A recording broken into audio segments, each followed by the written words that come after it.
Excelente. Estou aqui hoje com o Jorge Guinness, no nosso podcast da Lean Skipper.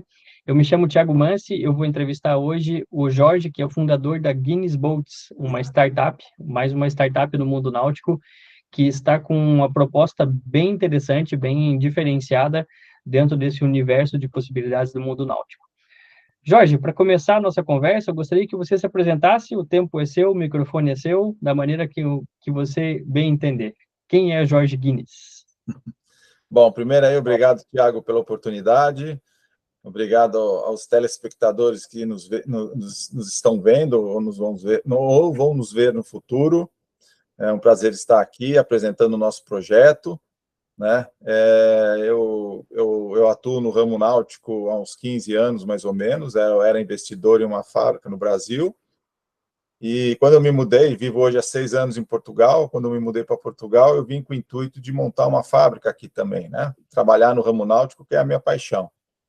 Mas eu sempre quis fazer alguma coisa diferente do que tinha no mercado, né? E eu, como usuário de lancha, de jet ski, de moto d'água, eu sempre vi uma dificuldade de você juntar esses dois brinquedos, né? Num barco relativamente pequeno.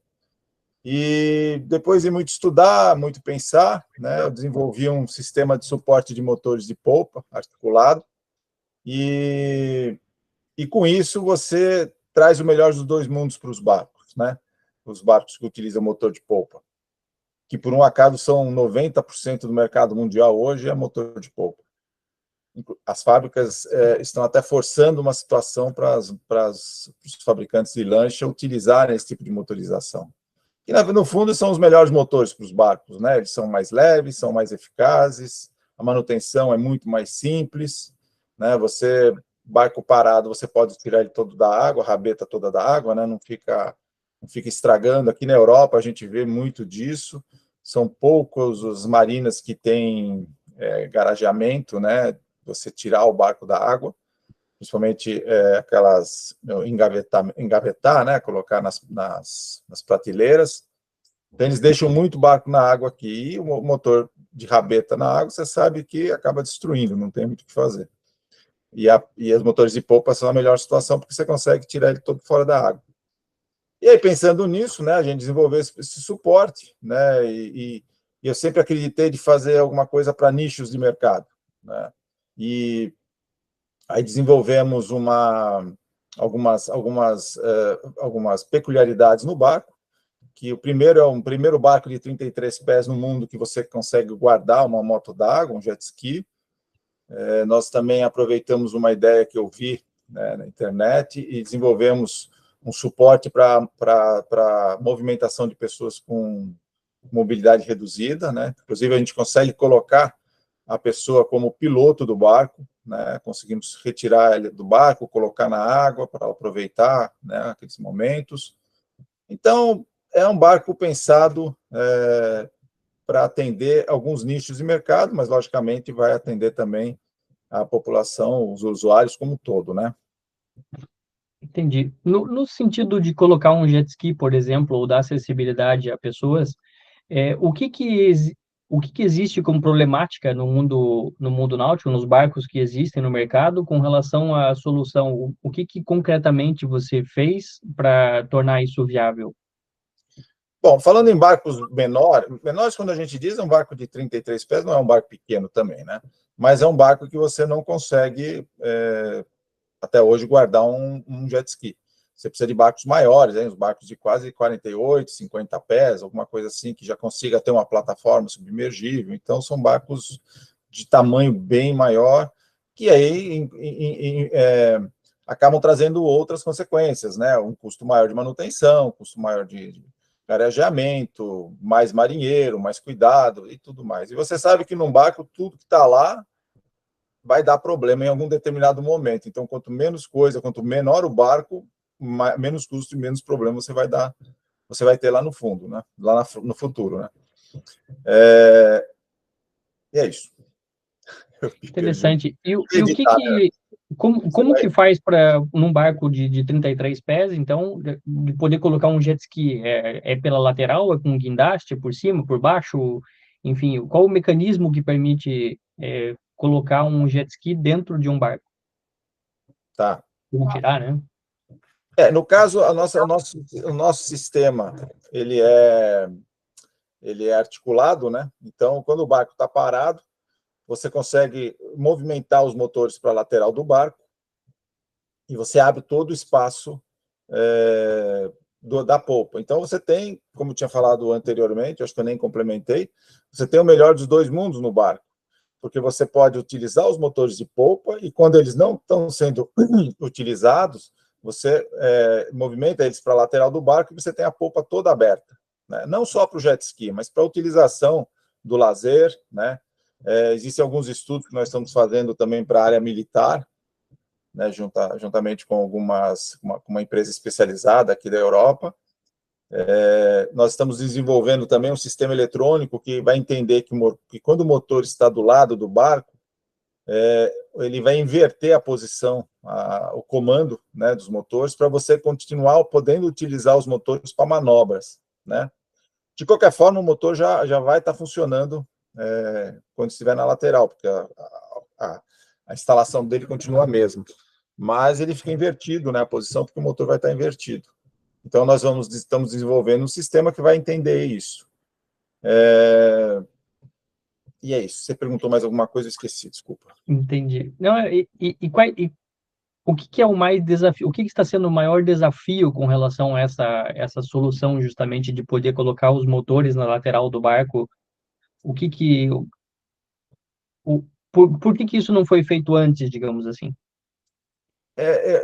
Tiago, eu acredito numa coisa, assim, as grandes ideias, muitas vezes, né, elas vêm de uma base muito simples, né? A nossa ideia é relativamente simples, ela não tem uma complexibilidade muito grande, porque a base, o suporte do motor é simples, a movimentação do motor é simples. Hoje você tem barcos que levantam 1 tonelada com uma plataforma lá atrás. Nós temos que movimentar um motor na lateral, então você não tem muito esforço em pistões ou em atuadores elétricos, hidráulicos. É uma coisa relativamente simples, não tem muita dificuldade. A ideia, nós tivemos a ideia, patenteamos hoje, ela é mundialmente patenteada, né? Isso também nos demandou tempo e um investimento muito grande para isso, e acabou atrasando um pouco o projeto, porque você tinha que ter a patente já protocolada e tudo. Então, assim, a ideia não tem muita dificuldade, de muita engenharia nisso. É lógico, tem muita coisa que a gente vai ter que resolver ainda no caminhar, mas a ideia é muito simples, então a gente parte aqui dessa simplicidade para fazer funcionar.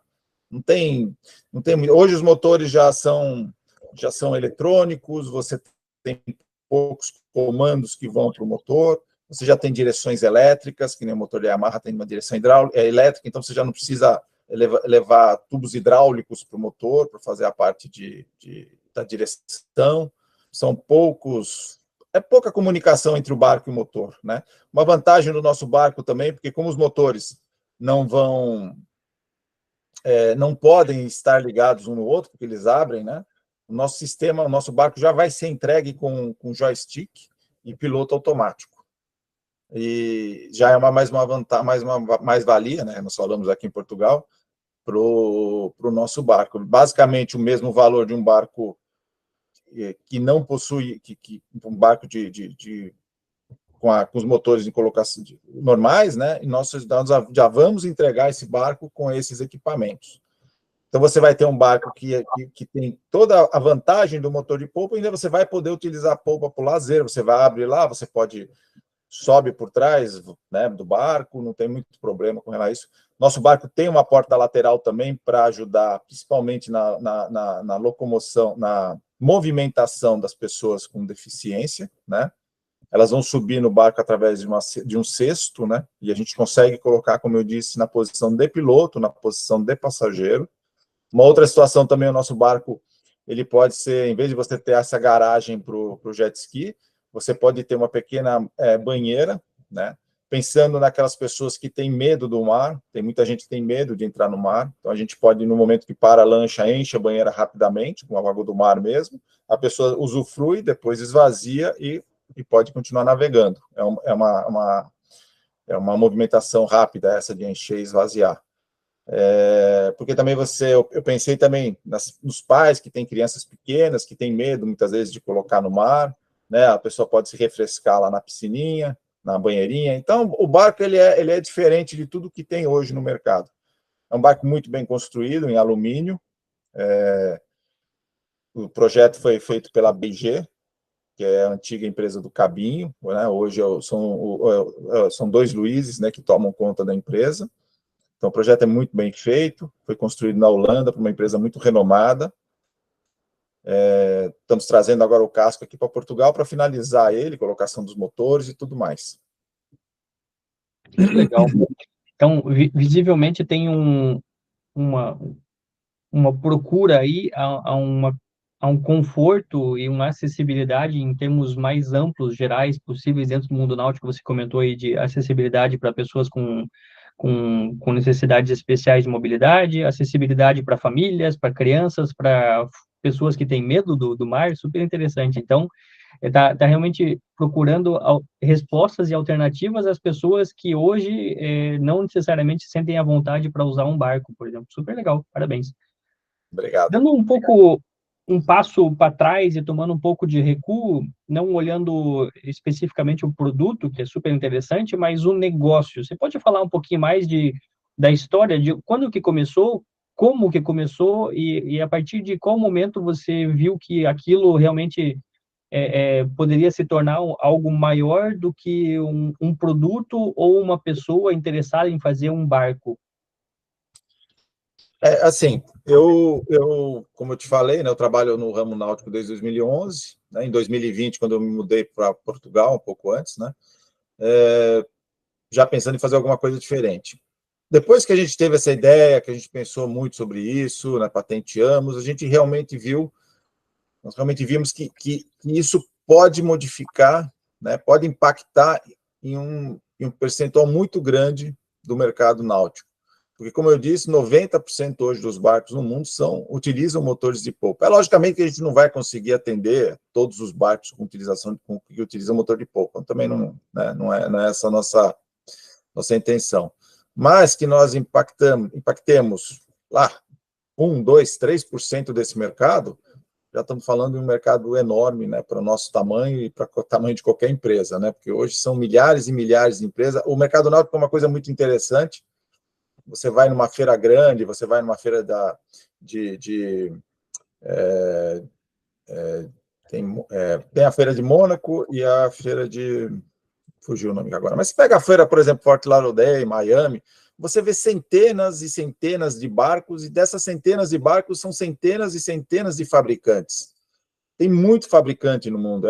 Não é que nem o automobilismo, que você tem lá 20, 30 fabricantes que fazem tudo. Não, são centenas e centenas, e todos eles produzem, né?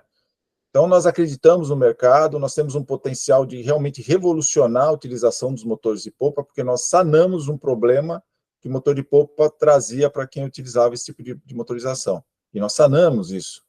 Então, as oportunidades são enormes, né? Como eu disse, nós estamos desenvolvendo também, já em parceria com uma empresa aqui na Europa, projetos para o ramo militar também. Então, assim, as possibilidades são realmente enormes, né? Nós estamos muito animados, agora, principalmente também com o mercado americano. Nós fomos agraciados, né? Nós fomos contemplados e estamos lançando a nossa campanha de arrecadação na WeFunder, que é a maior plataforma de crowdfunding do mundo. Ela tem, para você ter uma ideia, ela tem 1 milhão de investidores nos Estados Unidos e Canadá. Então, vamos, né, iniciar agora a nossa campanha lá. A ideia é levantar um valor razoável para poder seguir em frente com o projeto, uma fábrica nos Estados Unidos, uma fábrica aqui em Portugal, quem sabe uma fábrica no Brasil também, se encontrarmos algum parceiro lá. E é isso, os projetos são grandiosos, né, um passo de cada vez, nós somos pequenininhos, né, temos que aprender a trabalhar também com todo esse potencial que temos na mão, né. Entendi. Então, face a esse ambiente altamente competitivo que você comentou, o que dá para entender é que uma das estratégias é justamente ter frentes diferentes de atuação em diferentes locais, né? Então, na Europa, na América do Norte, talvez na América do Sul também.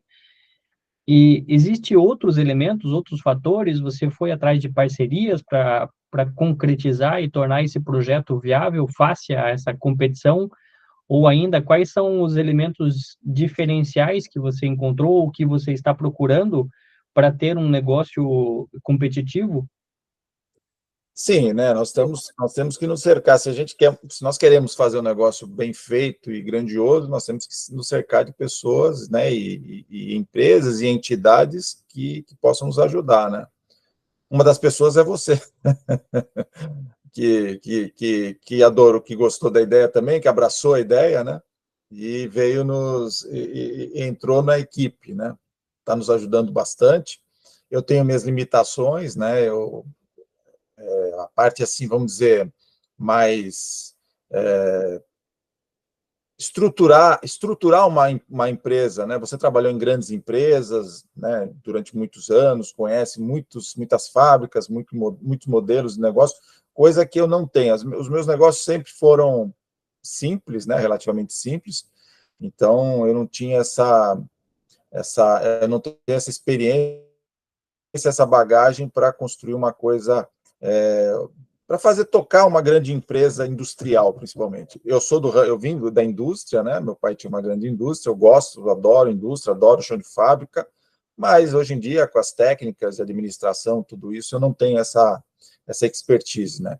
Você está vindo nos ajudar, nós conseguimos, nós conseguimos nos incluir num curso não, uma mentoria feita pela Universidade de Coimbra, aqui em Portugal, né, uma das universidades mais antigas do mundo. Ela também adorou o nosso projeto, né, então nós não estamos incubados lá, mas ela está nos mentorando, porque nós estamos longe aqui da de Coimbra. Recentemente, a gente fechou uma parceria aqui no Algarve, vamos ser mentorados aqui por uma entidade grande aqui do Algarve, ainda não está fechado, mas já está em andamento para acontecer isso, porque Portugal vê o nosso projeto com bons olhos, pois nós retemos empregos de qualificados aqui, né, em Portugal, que eles precisam disso, e geramos muita exportação também, porque eles também precisam disso, é um país pequeno, né, não tem muito consumo interno, então toda empresa que consegue gerar exportação, né, eles gostam. Então, nós vamos ser incubados aqui. Nós estamos nos preparando também para receber fundos europeus, né? Eles têm grandes projetos aqui de fundos europeus, então nós estamos nos preparando para isso. São muito interessantes, porque tem muito dinheiro a fundo perdido lá que eles fornecem. É lógico que a gente tem todos os parâmetros, né, que a empresa tem que ter, e nós temos isso, graças a Deus. Então, nós também vamos buscar valores expressivos através dos fundos europeus. Estamos com essa parceria da WeFunder, lá nos Estados Unidos, também, que vai nos abrir muitas portas, né? A nossa intenção, você sabe, que é abrir uma fábrica lá em Fort Lauderdale. E é isso, os projetos são grandes, né? Um passo de cada vez, mas as coisas estão acontecendo, graças a Deus. Que legal. E o que que você enxerga em termos de visão? Qual que é a sua visão que você tem hoje de negócio para Guinness daqui a 5 ou 10 anos, seja em Portugal ou nos Estados Unidos? O que você gostaria de ter? Eu até esqueci de falar uma outra coisa aqui. Nós estamos agora em parceria com uma entidade também tecnológica aqui em Portugal, na área de compósitos. Né? Nós estamos desenvolvendo uns processos bem interessantes na área de compósitos. O pessoal da Embraer está nos ajudando também. Eu tenho um grande amigo lá que está nos orientando nisso também. Ele não é do ramo, mas ele conhece as pessoas, né? Ele conhece os maiores técnicos em compósitos do mundo. E é uma ideia muito interessante que nós tivemos aqui e vamos também desenvolver isso. Eu acredito piamente que a Guinness Bolt pode se tornar uma referência no mundo. Eu tenho fé e eu acredito, porque nós temos um produto muito diferenciado de tudo que tem no mercado. Não desmerecendo, né, as inovações dos outros ou os produtos dos outros fornecedores, mas quando nós colocarmos um barco nosso numa feira, ele vai impactar. Porque realmente nós temos um diferencial que não se vê há muito tempo no mercado. Uma coisa que realmente vai impactar a utilização dos motores de polpa. A hora que as pessoas olharem isso e verem funcionando, nós vamos chamar muita atenção. Eu vejo a Guinness Bolt daqui a 5 anos com fábricas na Europa, nos Estados Unidos, com certeza. No Brasil é uma possibilidade. Porque também o nosso sistema construtivo é muito interessante, porque nós, como os barcos são feitos em alumínio, nós não precisamos de molde. É uma coisa muito interessante também de se falar, porque você não precisa de molde, então o investimento e a estrutura fabril é relativamente pequena. Você não precisa de grandes coisas para fazer 1, 2, 3 barcos por mês. Então, eventualmente, a gente pode ter várias unidades, né, pelo mundo, é lógico, com parâmetros de qualidade e tudo, mas podemos ter vários construtores, de repente até tornar isso uma franquia, um tipo de franquia, né? E porque você não tem um investimento muito grande para iniciar a produção. Uma outra coisa interessante também, né? Nós estamos com uma parceria com o Emerson Fittipaldi, nós apresentamos o projeto a ele. Eu tenho um amigo meu que era muito amigo dele, acabou apresentando o Alvino, ele acabou apresentando para o Emerson esse projeto. O Emerson adorou e, no mesmo momento, já nos falou que queria construir um barco utilizando isso daí. Então, nós fechamos uma parceria, vamos construir uma série de barcos com a marca do Emerson. Vamos alterar, vamos criar um novo barco, na verdade, né, para ele. Já estamos iniciando o projeto. Então, vai ser um barco bem diferente. Uma coisa interessante também no alumínio, que é bom colocar, que é a parte, tirando o casco, é lógico, mas a parte de cima do barco, né, a parte de utilização do barco, nós conseguimos adequar a forma como o cliente quiser. Porque como não tem molde, o cliente quiser um mobiliário um pouco diferente, é possível fazer com relativa facilidade, porque você faz o projeto, corta o alumínio, solda e monta. Você não precisa criar molde para isso. Então, se eu quero uma poltrona aqui, eu quero uma espreguiçadeira aqui, isso é super fácil para a gente fazer. Então, a gente consegue personalizar bastante o barco de uma forma relativamente tranquila. Que legal. Me permita mudar um pouquinho de perspectiva, mantendo esse mesmo assunto. Se a gente fizer um paralelo justamente com automobilismo, existe basicamente alguns fatores, eu diria 3 ou 4 fatores, que a gente pode descrever ou caracterizar numa equipe. O primeiro é a equipe propriamente dita. O segundo é a pista, né? Qual a pista que a gente está. O terceiro elemento é o carro, qual a ferramenta que existe. E o quarto seria justamente o piloto, né? E assim, nenhum desses 4 elementos funciona sozinho, eles estão intimamente ligados. Então, você comentou justamente do ecossistema que você está criando, aqui eu estou olhando a pista, né? Puxa, os mercados, tem mercado na Europa, mercado nos Estados Unidos, parcerias com Emerson Fittipaldi, comigo mesmo, com faculdades, incubadoras, aceleradoras, enfim, você está criando um ecossistema. A pista está cada vez mais propícia, digamos assim, para uma alta performance. O segundo, a equipe que você também está formando e que tem tudo a ver, que eu também faço parte. O terceiro ponto, o carro, né, seria o produto. Puxa, você listou já uma série de pontos de mais-valia, de valor agregado e ainda de diferenciais, enfim, uma série de elementos que mostram que, puxa, o ecossistema está propício, a equipe está se formando de uma maneira super legal, o produto está bacana. Agora, eu queria saber um pouquinho mais do piloto, justamente o criador, assim, mas não do ponto de vista técnico, mas de um ponto de vista mais pessoal. Nos bastidores, você comentou comigo em nossas conversas de histórias assim que mostram que o Jorge não nasceu pronto e decidiu entrar numa aventura que se chama Guinness Boats. Na verdade, teve uma sucessão de fracassos, inclusive, e também de vitórias que foram moldando, na verdade, o Jorge que a gente está vendo hoje. Você pode contar um pouquinho para a gente de algumas experiências que você teve e talvez, ao contrário do que muita gente costuma ver, valorizar os fracassos que você teve, o que você aprendeu, na verdade, com esses fracassos, que são coisas que potencialmente não vão se repetir no negócio com a Guinness Bolt. Bom, como você sabe, eu já fiz de tudo na minha vida, né? Eu já com 17 anos, eu morava numa cidade do interior, em Lorena.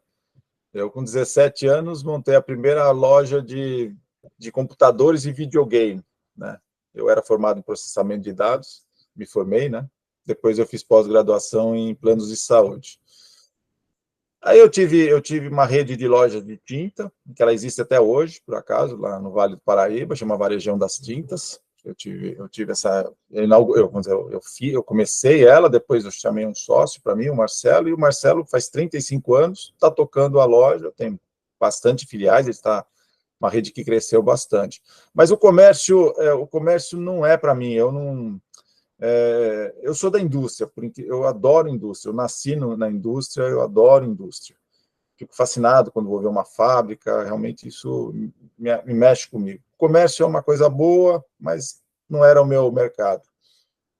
Aí eu cheguei a montar uma indústria na época também, de fraldas e absorventes higiênicos, né? Foi relativamente bem no começo, depois entrou aquela crise de 95, e me pegou em cheio, né? Acabou não dando certo. Eu me mudei para Curitiba, comecei a trabalhar com planos de saúde, né? Depois eu comecei a prestar assessoria para hospitais, isso foi uma coisa muito legal que eu fiz, deu muito resultado e a gente ajudou muitos hospitais. Cheguei a assessorar 25 hospitais pelo Brasil, os meus principais hospitais eram de Curitiba.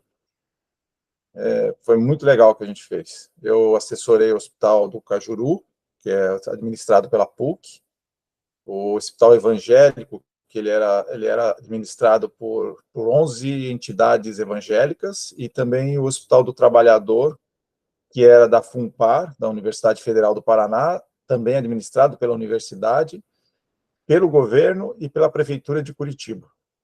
Então, nós fizemos um trabalho muito bonito nessa área. Depois, eu tentei montar uma loja de carro, um desastre total. E junto com a loja, eu montei uma loja de barcos, né? Porque como eu investia numa fábrica, eu tinha os barcos à disposição, mas o comércio de carro é um negócio bem, bem complicado de se trabalhar. Também não é o meu... Eu sempre fui apaixonado por carros, tive coleções e tudo, mas o comércio em si, isso não é legal. Para mim, não foi legal. Me mudei para Portugal, e aí falei assim, já que eu vou começar do zero, vamos ver se eu consigo fazer o que eu gosto, né? Que é barco e indústria, e coisas novas, vender uma coisa nova, eu não queria mais vender coisa usada. E aí acabou encaixando tudo para a Guinness Bolt, né? E assim, de todos os erros que a gente fez no passado, né? A gente sabe que não foram poucos, a gente está tentando eliminar isso, né? E encontrar as pessoas certas, as entidades certas, nem que isso demande um pouco mais de tempo, mas não atropelar, né? Fazer a coisa certinha, desde o começo, com patentes registradas, e é isso, tentar encontrar as melhores pessoas e entidades e empresas para trabalhar, nem que isso demore um pouco mais de tempo para o produto ser entregue, para a gente poder apresentar o produto ao mercado. Legal, bacana. E com relação ao negócio e ainda, mais uma vez, ao piloto, né, a você, no horizonte de curto prazo, né, ainda 2024, o que você está buscando? Quais são os desafios? O que a gente pode fazer hoje para contribuir de alguma forma com o Guinness Boats? Bom, para 2024, eu tenho certeza que nós vamos, eu não digo nem entregar um barco inteiro pronto, mas vamos estar com o barco funcionando, navegando e mostrando o sistema funcionando, né? A abertura dos motores, a colocação da moto d'água, do jet ski, isso até o final do ano com certeza vai estar funcionando. Se tudo der certo, né, a campanha do crowdfunding também evoluir de uma forma satisfatória, aí é possível sim terminar um barco pronto até o final do ano, porque o casco já está pronto, né? Tem muita coisa para ser feita, mas eu acredito que até o final do ano, com certeza, nós vamos estar com o básico funcionando para poder mostrar a tecnologia para as pessoas. E em 2025, pelo menos entregar uns 5 barcos, 6 barcos até o final do ano. Entendi. E esse crowdfunding, ele é aberto para o público do resto do mundo ou é especificamente para os Estados Unidos? Como que funciona? Não, ele é aberto para o mundo inteiro, qualquer um pode o pessoal do Brasil já investiu, o pessoal aqui da Europa já investiu. Ele é mais focado nos Estados Unidos e no Canadá, né? A maior parte dos investidores estão lá. Nós devemos abrir para esses investidores agora no começo de agosto, né? Está tudo programado para isso, porque até então eles não estão nos enxergando dentro da plataforma, mas nós vamos finalizar uns acertos para a partir de dentro da plataforma. Uma plataforma que levanta muito dinheiro para os projetos que estão lá. Esse dinheiro nós vamos fazer muita coisa, desenvolver muito mais produtos, né? Nossa intenção é criar mais uma ou dois modelos de barcos, né? Pensamos também, né, estamos analisando a hipótese de fazer alguma coisa híbrida também, né? Você está nos ajudando nisso. E é isso, né? Eu acho que mas esse ano nós vamos conseguir mostrar isso. A ideia, se possível, até participar ainda de uma ou duas feiras esse ano, né? Principalmente a METS lá em Amsterdã, que eles têm um setor para startups. E é isso. Legal. E para finalizar, para informação, inclusive, eu vou deixar os links da plataforma da WeFunder aqui embaixo da descrição do vídeo, justamente para quem quiser. Tem alguma condição específica? É um valor? Como, na prática, como funciona para contribuir? Eu quero lá colocar 10 euros, 10 dólares, é possível? Como é que funciona? O mínimo são 100 dólares, né? O mínimo. Aí o máximo, né? Aí também tem algumas vantagens, né? Por exemplo, a pessoa investe 250 dólares, vai ter direito a um passeio de barco quando nós fizermos algum evento, né? Vai conhecer o barco, né, pessoalmente. Aí tem, por exemplo, a pessoa investe 5 mil, ela vai ter um desconto para compra na hora da compra do barco. Se a pessoa investir 15 mil dólares, ela vai ter um desconto de 15 mil dólares na compra do barco. E assim tem uma escala, né?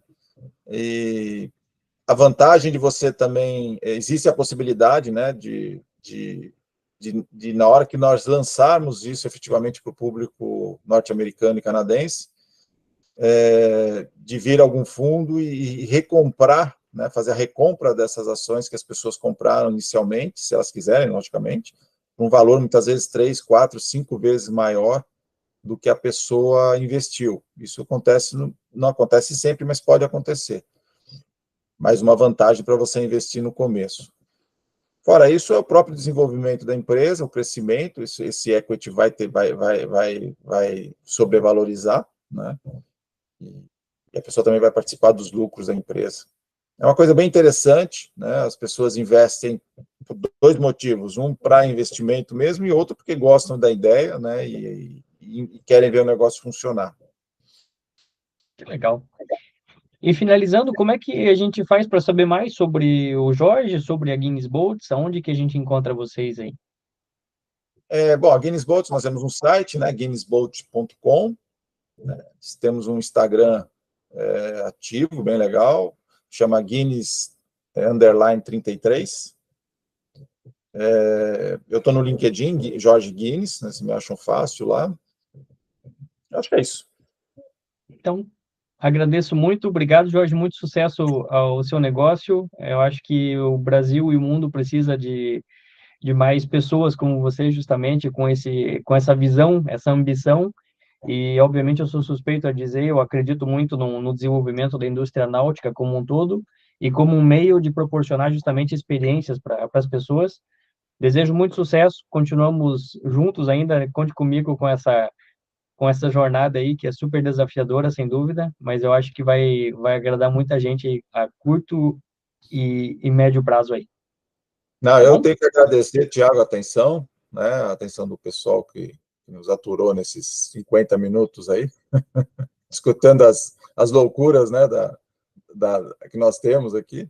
Mas o mercado náutico é um mercado muito ativo, né? Você vê, cresceu 11% ano passado, e depois da pandemia teve um crescimento muito grande. Nós acreditamos, né? Obrigado aí pela atenção de todos, e venham com a gente que vocês não vão se arrepender. Nós vamos modificar a utilização de motores de polpa no mundo. Obrigado. Excelente. Muitíssimo obrigado mais uma vez. Um grande abraço. Tchau, Um tchau. abraço, tudo bom.